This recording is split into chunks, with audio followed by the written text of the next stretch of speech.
I was just wowed by his mind. He was a meditator and meditated several hours a day. He got it in his head that he was going to meditate on this bench, which was kind of, I call it a perch.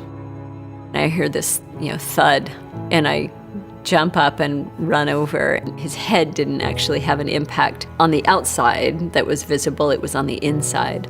It created such a small bleed that it was hardly noticeable. The only reason I even knew is he was wearing shoes and there was a noise, and I looked down and I said, "Honey, your left leg is dragging." And the doctor said, "Go to the hospital right away." They told us that he had a subdural hematoma. He went into surgery the next morning. They said it went well. They were very positive about it. We were in the hospital for 13 days, and it felt like some things were clearly going well and other things were clearly not going well. We would report that, he'd had another chest spell, or his arm was numb again, or he had pain. That was followed by what was later called a grand mal seizure.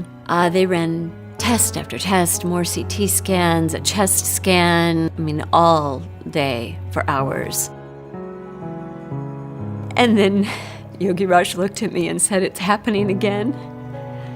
And we get to ICU, and the woman who's in charge of the room says that they think there's probably a blood clot.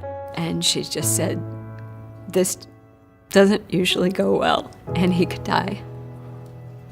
I could tell that they were, they really, really wanted him to be okay.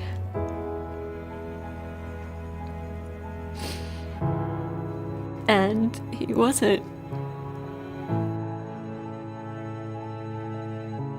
A couple of months later, we got the autopsy report, and I poured through it, and I actually set up an interview with the doctor who performed the autopsy. And part of it was about, was the blood clot visible? Was this conclusive? And he said it was absolutely conclusive. This was a complication of hospitalization. It wasn't because of his original traumatic brain injury.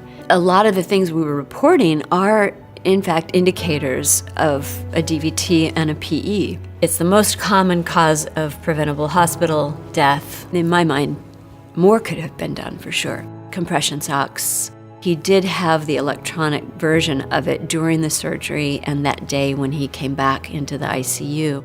But the next day he started PT, they came off and they never went back on again. So I don't think it was just not on my radar. I don't think it was on anybody's radar. I've spoken about this with medical professionals, and I hear the same thing every time. "I'm really glad you didn't say what hospital it is, because I'm going to leave this room wondering if it could have been mine." I really miss him a lot. He was my angel when he was here, and he's my angel now.